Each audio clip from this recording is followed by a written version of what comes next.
Hello friends, आता आपण तुमच्या पेज नंबर 8 वरील अर्थ ग्रॅव्हिटेशनल ऍक्सेलरेशन पाहणार आहोत. मागील व्हिडिओमध्ये आपण पाहिले होते की अर्थ ग्रॅव्हिटेशनल फोर्स म्हणजे काय असते ते आपण मागील व्हिडिओमध्ये पाहिले होते.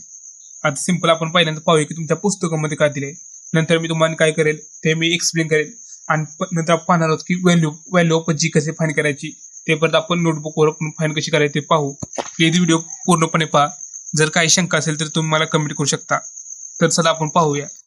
तर तुमच्या पुस्तकात सुरुवातीमध्ये काय दिले, according to the Newton second of motion a force acting on a body result in acceleration choose the gravitation force due to the earth on a body result in its acceleration. This is called the acceleration due to gravity. Simple तुम्ही एक गोष्ट लक्षात ठेवू शकता की ज्यावेळी आपण एखाद्या गोष्टीला फोर्स लावतो त्यावेळी त्या गोष्टीचे ऍक्सेलरेशन होते हे आपल्याला माहित आहे. हा न्यूटनचा दुसरा लॉ आहे. आता अर्थ ग्रॅव्हिटेशन ऍक्सेलरेशन ही काय आहे ते पाहूया. सिंपल आपल्याला माहित आहे की तुमच्या पुस्तकामध्ये दिले की gravitational force due to the earth on body result in acceleration. It is called as earth gravitational acceleration. म्हणजे ग्रॅव्हिटेशन फोर्समुळे जे ऍक्सेलरेशन होते त्याला आपण म्हणतो अर्थ ग्रॅव्हिटेशनल ऍक्सेलरेशन. आणि ह्याला आपण कशाने डिनोट करतो, जीने. आणि आता वेक्टर क्वांटिटी कारण याला डायरेक्शन आणि मॅग्नेट्यूड दोन्ही सुद्धा आहे, त्यामुळे आपण वेक्टर क्वांटिटी असे म्हणतो. सिंपल तुम्हाला एवढी गोष्ट लक्षात ठेवायची, याची डेफिनेशन. ग्रॅव्हिटेशन फोर्समुळे जे ऍक्सेलरेशन होते त्याला आपण अर्थ ग्रॅव्हिटेशन ऍक्सेलरेशन म्हणतो. त्याला आपण जीने डिनोट करतो आणि वेक्टर क्वांटिटी आहे. Gravitation force on any object due to the earth is direct toward the centre of earth. म्हणजे आपल्याला माहित आहे ग्रॅव्हिटेशन फोर्समुळे प्रत्येक गोष्ट अर्थच्या सेंटरकडे आकर्षित होते, त्यामुळे ग्रॅव्हिटेशन ऍक्सेलरेशनची डायरेक्शन सुद्धा डाऊनवर्ड असते, हे तुम्ही लक्षात ठेवा. म्हणजे अर्थच्या सेंटरकडे असते. आता तुमच्या पुस्तकामध्ये पुढे दिलंय की थिंक अबाउट इट. आता इथे तुम्हाला पहिला क्वेश्चन विचारलाय की what would happen if there was no gravity. आता याचे आन्सर काय आहे, if there was no gravity there would be no pull exerted by the earth and all object would be suspended freely in space. म्हणजे इथे त्यांनी विचारलंय की जर gravity नसेल तर काय होईल. सिंपल काय, आपली अर्थ कुठल्या गोष्टीला आकर्षित करू शकणार नाही, सगळ्या गोष्टी हवेत तरंगतील. म्हणजे समजा अर्थ आपल्याला अट्रॅक्ट करते त्यामुळे आपण जमिनीवर चालू शकतो. जर तो ग्रॅव्हिटेशन फोर्स नसेल तर आपण हवेतच राहील. हे फक्त एवढे होईल. आता दुसरा क्वेश्चन काय आहे, what would happen if the value of G was a twice as a large. म्हणजे सिंपल काय, the value of G is a negligible. Hence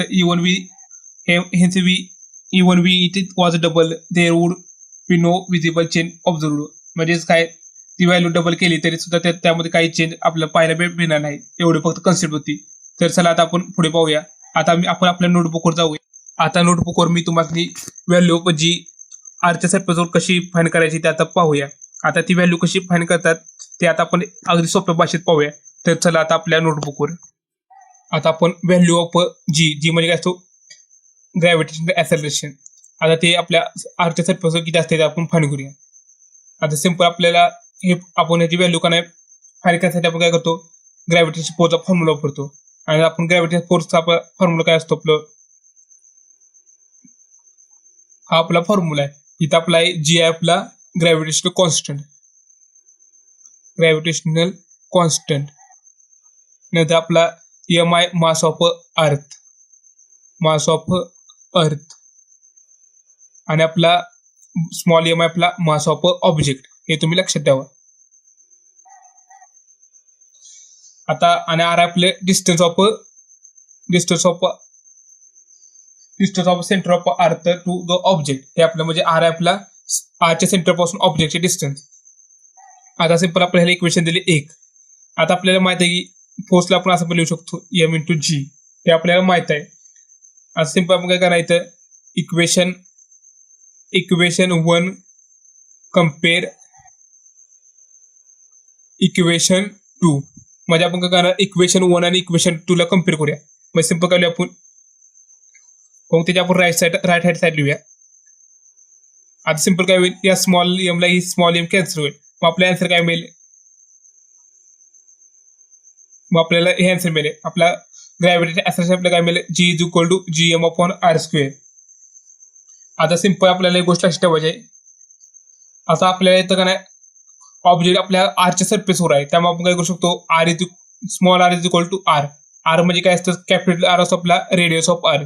म्हणजे ऑब्जेक्ट आरच्या सरफेसवर आहे, त्यामुळे आपण काय करणार, R small R capital R replace करणार आणि आपला कॅपिटल आर असतो रेडियस ऑफ अर्थ. मग सिंपल आपल्याला काय मिळेल बघा, जीएम अपॉन आर स्क्वेअर. आता सिंपल आपल्याला ग्रॅव्हिटी शास्त्राची व्हॅल्यू माहिती आहे काय असते, 6.67 into 10⁻11 Newton metre KG square. हे आपल्याला व्हॅल्यू माहिती असते कारण ही कॉन्स्टंट व्हॅल्यू आहे. नंतर आपल्याला आता मास ऑफ अर्थ आपल्याला काय असते हे माहित आहे. काय असतं मास ऑफ अर्थ असते आपले 6 इंटू 10⁻24 kg. आणि आता रेडियस ऑफ अर्थ किती असते आपली 6.4 इंटू 10⁻6 मीटर. हे आपल्याला व्हॅल्यू माहित आहेत कारण हे व्हॅल्यू कॉन्स्टंट आहेत. ह्या व्हॅल्यू सगळी सर्व ठिकाणी एकसारखे असतात. सिंपल आपण काय करणार, ह्या व्हॅल्यू या फॉर्म्युलामध्ये पुट करणार. जीची व्हॅल्यू किती आपली थोडी अडचण होत असेल. आता एमची व्हॅल्यू किती आपली 6 इंटू 10⁻24 आणि आपली आरची व्हॅल्यू किती आहे 6.4 इंटू 10⁻6 आणि होल स्क्वेअर. सिंपल ज्यावेळी तुम्ही हे कॅल्क्युलेटरने सॉल्व्ह करू शकता त्यावेळी आपल्याला जे आन्सर मिळेल 9.77 मीटर पर सेकंड स्क्वेअर. हे झाले आपले आन्सर.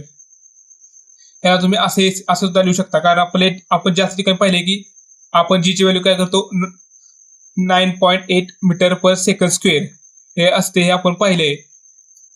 आता सिंपल आपल्याला काय झालं इथं आपल्याला ह्या फॉर्म्युला आपल्याला माहित झाले की व्हॅल्यू ऑफ ऍक्सेलरेशन. ते तुम्ही लक्षात ठेवा कारण ते तुम्हाला 1 मार्कासाठी विचारू शकतात. Value of acceleration depends upon, म्हणजे आता ह्याची व्हॅल्यू कशावर डिपेंड आहे सिंपल तुम्ही पाहू शकता, मास ऑफ अर्थ आणि रेडियस ऑफ अर्थ. Mass of earth and radius of अर्थ त्यावर त्याची व्हॅल्यू डिपेंड आहे हे आपण पाहिले. आता सिंपल तुम्ही फक्त एवढी प्रोसिजर लक्षात ठेवा. आता तुम्हाला एक्झाम्पल सॉल्व्ह करण्यासाठी हा फॉर्म्युलाचा उपयोग होईल. आता आणि ह्याची व्हॅल्यू का नाही मासच्या ऑब्जेक्टवर डिपेंड नाही, तुम्ही कुठल्या एक गोष्टी लक्षात ठेवा. अशा प्रकारे ही तुमची कन्सेप्ट होती. आता सिंपल तुमच्या पुस्तकामध्ये कॅन यू टेल हा एक क्वेश्चन विचारलाय. क्वेश्चन खूप चांगला आहे. आता क्वेश्चन काय आहे, what would be the value of a G on the surface of Earth if its mass was twice as large and its radius half of what it's now.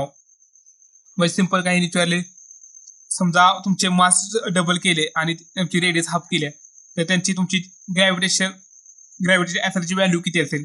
Simple काय करायचं नाही, जिथे आपला मास आहे ना तिथे फक्त काय करा तुम्ही टॉईस मास करा म्हणजे त्याची डबल व्हॅल्यू करा आणि जे आपल्या रेडियस आहे ना तिथे फक्त काय करा R/2 करा म्हणजे त्याची रेडियस हाफ करा आणि जे आपल्याला आन्सर मिळेल ते तुम्ही मला कमेंटद्वारे मला सांगू शकता. अशा प्रकारे तुमची अर्थ ग्रॅव्हिटेशन ऍक्सेलरेशन तुमची कन्सेप्ट होती. जर तुम्हाला काही शंका असेल तर तुम्ही मला कमेंटद्वारे विचारू शकता. जर व्हिडिओ आवडला असेल तर लाईक करा. जर काही शंका असेल तर मला तुम्ही कमेंटद्वारे विचारू शकता. थँक्यू.